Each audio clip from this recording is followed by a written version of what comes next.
Hello there you guys, welcome to one of my videos. Going to be giving you an update on some more transfer news. So, according to recent reports, Manchester United are looking to re-sign Jonny Evans on a free transfer. He has around 7 months left on his current contract with Leicester. Now, don't forget, Jonny Evans is a former Manchester United player. He was with us almost 10 years. We got him in 2006. And he was with us until 2015. He played 198 games for Manchester United.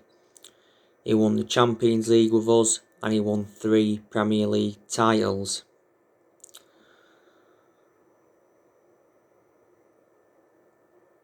Then, I think we sold him under Louis van Gaal to West Brom for around £6 million. West Brom had him for quite a bit. Then obviously Leicester bought him for just over £3 million. Jonny Evans has obviously been on loan with Sunderland a couple of times before. And I think at one point he was with Royal Antwerp. He is the age of 32. But he is a centre-half, isn't he? You know, do you think he'd go well alongside Harry Maguire in our back line? We could even go in for him in January. You know, he would be a cheap option, wouldn't he? I heard that Solsjaer's got just a £20 million kitty in January. So anyway, that's the breaking news on him. Now, I want to delve into some news on Ousmane Dembele. So, Man United deepen interest in Ousmane Dembele. And according to Mundo Deportivo, Barcelona are willing to negotiate Ousmane Dembele deal with Man United in January. He did recently say that Man United are not giving up on hope of signing Ousmane Dembele on loan in January. Fabrizio Romano recently confirmed that Ousmane Dembele is still a target for Man United. Barcelona's asking price is around £67 million. Ousmane Dembele has enjoyed a good 3 years or so with Barcelona. He has got a contract with them until 2022. Barcelona, back in 2017, got Ousmane Dembele in a deal worth £135 million. Barca paid like £90 million up front. Recently, Barcelona paid £4.4 million to Dortmund because Ousmane Dembele has made over 50 appearances for Barcelona. My only element of concern about him is that he's injury prone. He's sustained a few injuries at Barcelona. He is the age of 23. You know, he can play in either flank and you can play him up top. I think we're looking at him as one of the alternatives to Jadon Sancho. He said a few weeks ago we could get him for like £45 million in January. Liverpool have also been interested in him before. But yeah, definitely Man United need a right winner. That's another priority. So that's the latest on that. Now, let me delve into some news on Ole Gunnar Solsjaer. So, Ole Gunnar Solsjaer has discussed his contract situation at Manchester United. He said a new contract is not his priority at the moment. His priority is leading the club to long-term success. And he insists that the team are going places. So basically Ole is urging the club to stick with him. Now, I think Solsjaer is more than halfway through his 3-year deal. Obviously, Ole signed a 3-year deal in March last year when we give him the job permanently. Talks over getting him a new contract might happen next year at some point. But we don't know if Solskjaer's going to extend his stay at the football club. It depends on how things go from now until the new year. Ole Gunnar Solskjaer has been Manchester United manager now for almost 2 years. Like I said, next month will be his 2-year anniversary at the club. And this is his second full season at Manchester United. And this season we've had some good results, but we've also had some poor results. The good results came against Istanbul Başakşehir recently. We're beating them by 4-1. We had a good result against Everton, beating them by 3-1. We've done well in Europe, won 3 games out of 4, and we only need 1 point to qualify for the knockout stage. We're beating PSG 2-1, beating RB Leipzig 5-0. But the bad results this season obviously came against Crystal Palace on the opening day this season, lost 3-1. Obviously, lost 6-1 to Tottenham. Lost 2-1 to Istanbul Başakşehir in Turkey. That was an embarrassment from a Man United perspective. We lost to Arsenal quite a few weeks ago, 1-0.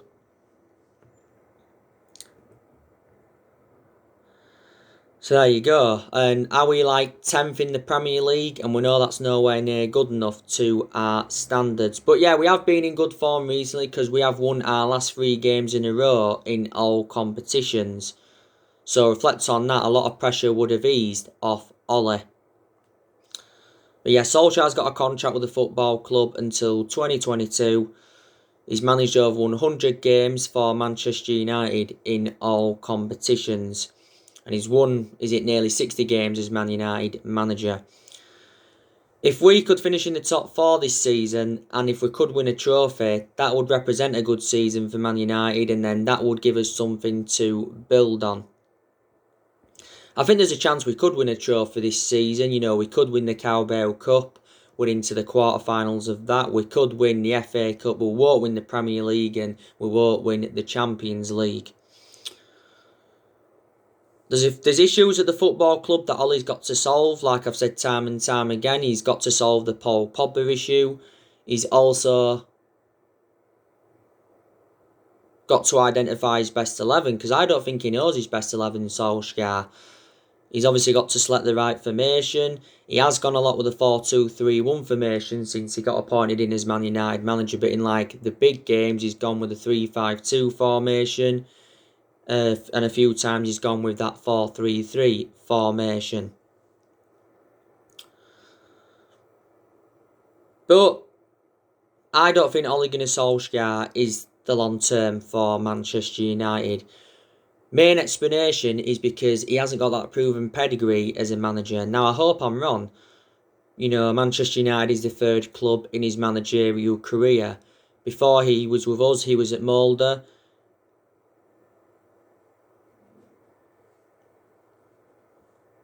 He won a few Norwegian titles at Molde, but Molde are a big club. And before he was at Molde, he was at Cardiff, and he enjoyed a very, very short tenure with Cardiff. The main explanation he got sacked from Cardiff is because he ended up getting them relegated. But my perception on Solskjaer as a player is totally contrast to him as a manager, because as a player he was exceptional. He enjoyed 11 years at the football club, and he flourished under Sir Alex Ferguson's guidance. Now, obviously there has been a lot of talks of Mauricio Pochettino becoming Man United's next manager. He's been the favourite to take over at the football club. A few weeks ago there was talks of Julian Nagelsmann coming in. Before, a few times there's been talks of Massimiliano Allegri coming in. But we haven't really got the structure to keep sacking managers, and to be honest with you, it wouldn't really solve a lot if we sacked Ole, because Ole's not only been the problem at the football club, We've had a lot of issues with the board for several years, reflecting how poor our recruitment policy's been. We've obviously overpaid for players, and the board haven't backed any of the managers that we've had since Ferguson left. So, they didn't back Moyes, they didn't back Van Gaal, they didn't back Mourinho, and they haven't backed Solsjaer. Because Solsjaer revealed a few times during that summer transfer window that he was very infuriated with the board. There's still problems with certain players at the club. There's still players at Man United that are not good enough to represent Man United. And, we are going to get rid of more of the deadwood next year. I think next year we'll be looking to get rid of Jesse Lingard. I think we'll be also looking to get rid of Phil Jones. We'll be also looking to get rid of Marcus Rojo. I think we'll be looking to get rid of Sergio Romero, because Sergio Romero is now our third choice goalkeeper. I think we could get rid of Matic next year, because Matic has lost his place in the team. I think we could also get rid of Juan Mata. Could offload Daniel James next year, because Daniel James has been out of form and his appearances are now limited at Man United. But despite that, he said he still loves it at Man United. Ighalo will go when his loan expires in January. There's been obviously rumours of Brandon Williams going out on loan. Williams is now our third choice left back following the arrival of Alex Telles. There's obviously been rumours of Dean Henderson going out on loan. But Solsjaer said prior to the game against Istanbul Başakşehir that Dean Henderson wants to stay at Man United. And he wants to play for Man United. Dean Henderson is our second choice goalkeeper. He hasn't featured in the Premier League this season, but he played in both our Carabao Cup games. He made his Champions League debut in the 2-1 defeat to Başakşehir in Turkey, and made his England debut earlier on this month. And during the summer, he signed a 6-year contract with Man United worth around 120 grand a week.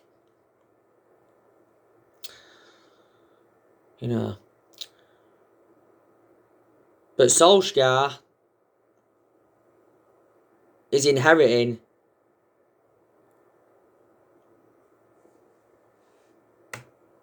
a lot of players from other managerial eras. Now, the vast majority of this team is Jose Mourinho's.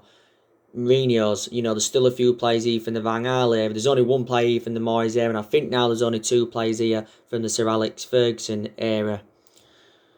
Ole Solskjaer has spent over £200 million since he became Man United manager, and he's enjoyed 4 transfer windows at the club so far. He's made some good signings. In the summer of 2019, he brought Daniel James, Anwan Bissaka and Harry Maguire in. In January, he bought Bruno Fernandes and Odin Ighalo in on loan. And in the summer transfer window of this year, he brought Donny van der Beek in, Edison Cavani, Alex Telles, Facundo Pellistri and Amad Traore. Amad Traore should be joining the football club in January. Solskjaer did well last season. He got us qualification for the Champions League, also got us third, and he guided us to 3 semi-finals. And last season was his first full season at the club. We've obviously seen a lot of players depart the club since he got recommended in. I also like the way he has promoted the youth. We've enjoyed some good periods under him, and we're enjoying a good period at the moment. And he showed a lot of tactical flexibility in a lot of the big games. Now, in the last 8 years, Man United have been playing catch-up. We haven't obviously won the Premier League since 2013, so we haven't won it for 8 years. We are the most successful team in Premier League history because we have won 20 titles and 13 of them are Premier League titles. We know we've only won 4 trophies since Ferguson retired, and that was the FA Cup under Van Gaal and the Europa League, the League Cup and the Community Shield under Jose Mourinho. We've spent over £1 billion on players in the last 8 years. We've brought around 36 players in since Ferguson left.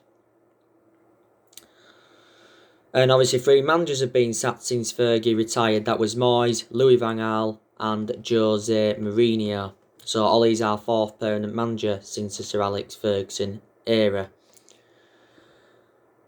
You know,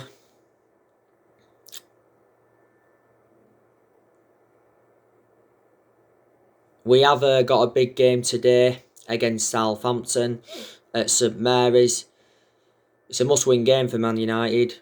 It's going to be a really, really hard one to call. You know, we've been in good form recently. Southampton, they've been in very, very good form. They're unbeaten in their last 7 games, Southampton. And they've got the 2nd best home record so far. Last time I checked, they was 5th in the league, and that's very good to their standards.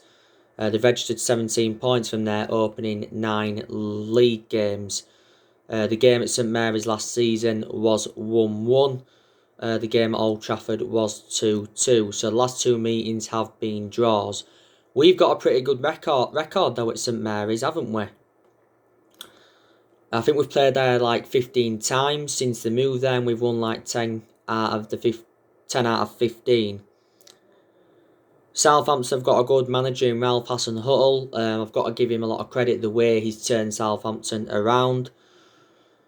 Southampton have got some good players in their team. Obviously, one of their key players is Danny Ings, but the good news is from a Man United perspective, Danny Ings is out with injury. Another one of their key players is Nathan Redmond. Some more good news from Man United perspective, he's out with injury. But they've got the likes of Obafemi, they've got Theo Walcott, they've got him on loan from Everton, they've got Che Adams, they've got Romeu, they've got Salisu, however you pronounce his name. They've got Kyle Walker-Peters, who's a good right back. They've got Ryan Bertrand, who's a very good left back. They've got that Vestergaard. They've got Stuart Armstrong. He's one of their attacking players. Like I've said, Southampton have let quite a few players go in recent years. They'll obviously let Charlie Austin go. They let Mario Lemina go out on loan. They let Holberg go. They let Cedric Soares go. Obviously, they've let quite a few players go to Liverpool in recent years. They let Virgil van Dijk go. They let Dejan Lovren go, Nathaniel Klein, Adam Lallana, and Sadio Mane. And they did let Chamberlain go. It was a while ago, but they still let him go. Obviously we got Luke Shaw off them, so they let Luke Shaw go. But yeah, pretty decent team, Southampton. Obviously we know there's going to be no Paul Pogba and McTominay today. That's been confirmed by Ollie. I heard rumours saying that Rashford's a doubt, but Rashford should be okay. And Wan-Bissaka, he should be okay as well. He's had a problem with his ankle recently. Lindelof, he's also had a problem with his back, but he also should be okay for the game. Luke Shaw's obviously still out with a hamstring injury. He's going to be out for at least the next few weeks. Jesse Lingard, he's out of his self-isolation period now, but he doesn't regularly get in the team anyway. But it's going to be interesting to see how we line up against Southampton. After Southampton, we do play PSG. PSG will be a tough game. We only need 1 point to qualify for the knockout stage. After PSG, we do play West Ham. We should be winning that. Then it's RB Leipzig, another tough game, and then City. That's going to be another tough game. So games are coming up thick and fast for Manchester United. But like I've said, there's players at Man United that have impressed me this season. Like I said, Marcus Rashford has really, really impressed me. Rashford started on the right-hand side against Istanbul Başakşehir, and he very rarely plays there. A lot of the time he plays out on that left-hand side, but in general I think Marcus Rashford is more effective out wide than he is centrally. He was very good against Başakşehir. He wasn't so good against West Brom because he wasn't fully fit against West Brom because he'd just come back from a shoulder problem.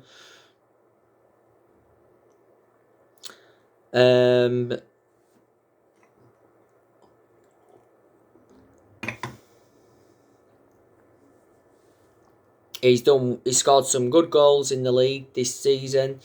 He scored a hat-trick against RB Leipzig, became the second Man United player to score a hat-trick as a substitute, also scored late on against Paris, and that was the second time he'd done that. Rashford's been part of the club for several years. It was quite a few weeks ago now, he turned 23, and he's been a United player since the age of 7. Now, Bruno Fernandes, he's really impressed me. Like I said, he's Manchester United's best player, and he's the best signing we've made since Alex Ferguson's retirement. A lot of Man United fans will agree with me on that aspect. He just made a difference in the team.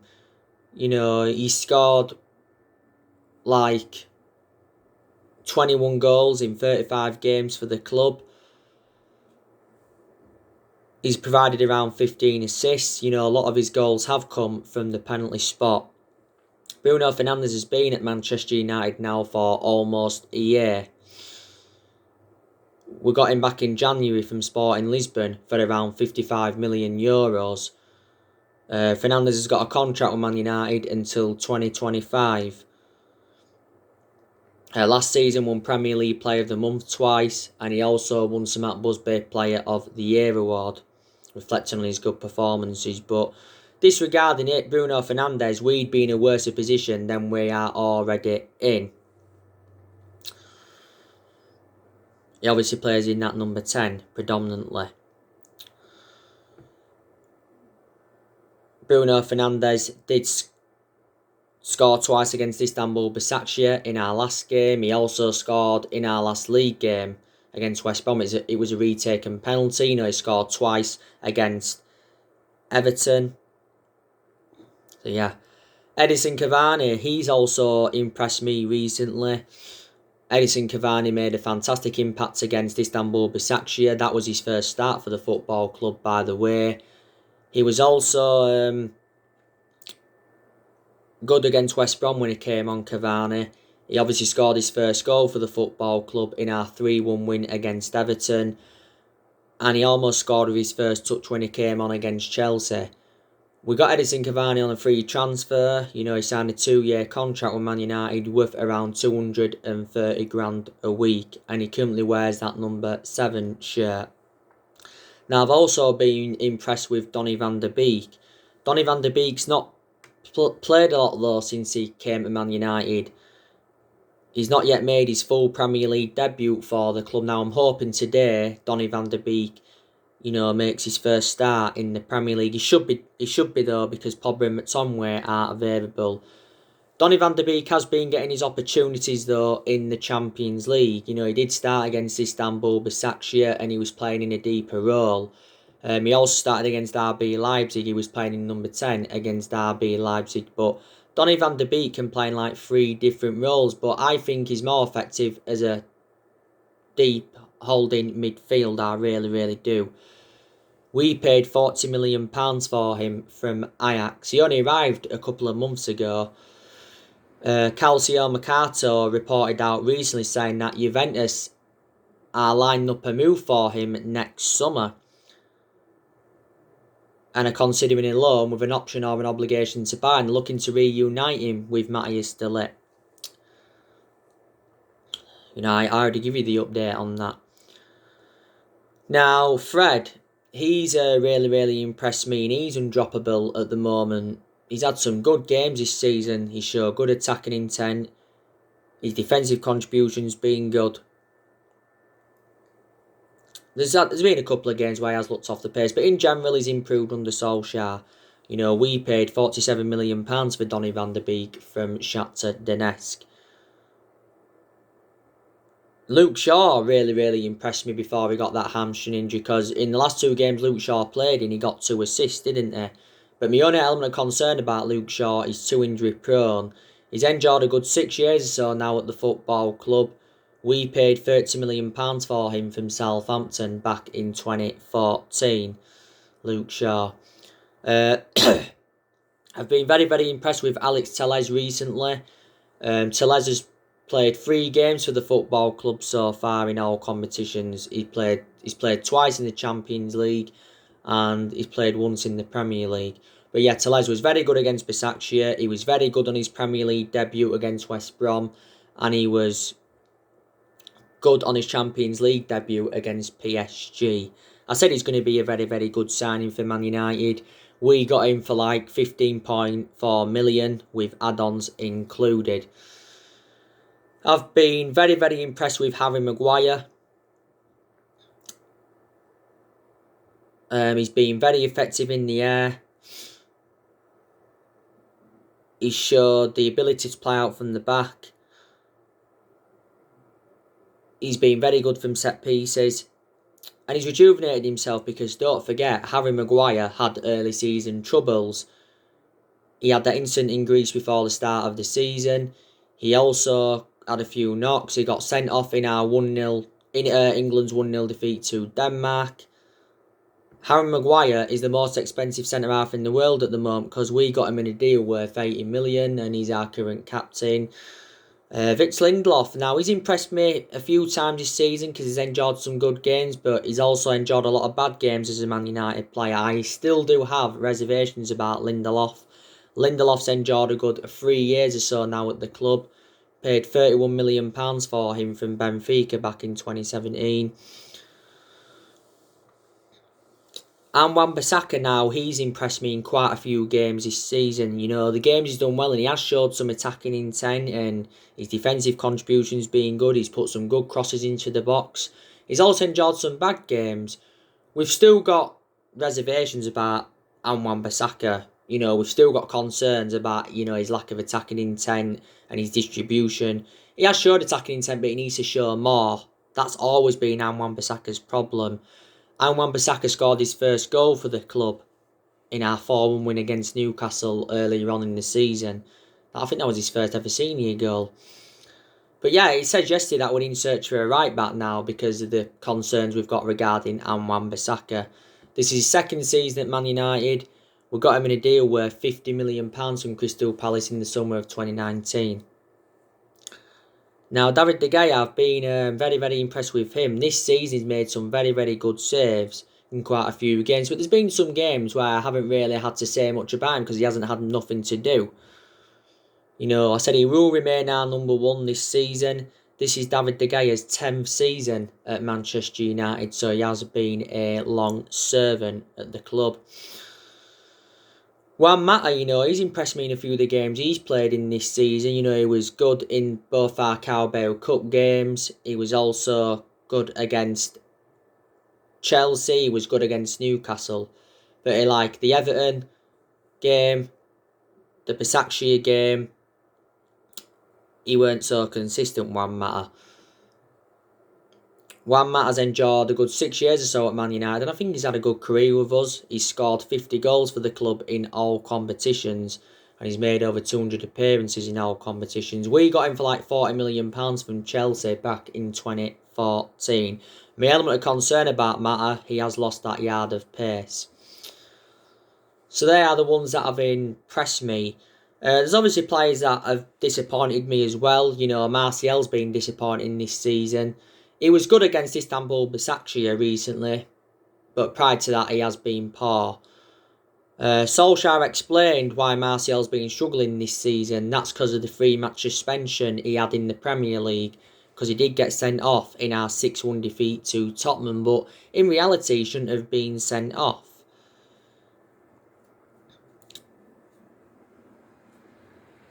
Solskjaer said Martial can't rest on his laurels. You know, last season he was good under Oli because he scored like 23 goals. And he was good in his debut season under the Louis van Gaal era. He's enjoyed a good 5 years or so now at the football club. Martial was playing on the left against Başakşehir and Solskjaer giving his verdict on Martial's position. He said he's happy that he's back on that left-hand side because a lot last season he was playing centrally, Anthony Martial.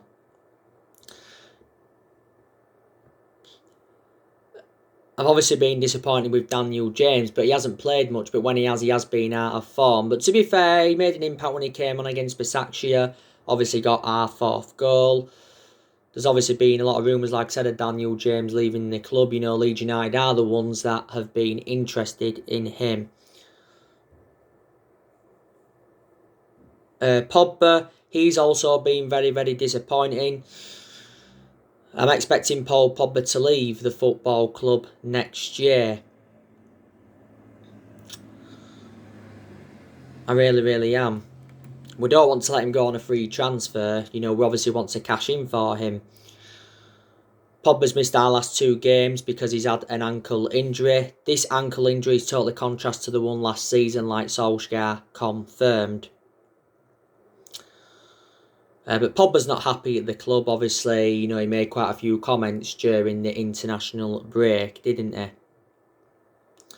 Earlier on the season, we triggered that 1-year extension on his contract, so he wasn't happy about that, was he? You know, where's Pogba going to go, though? He's going to go back to Juventus. I said Juventus have to offload a few of their players to get him. You know, will he go to Real Madrid?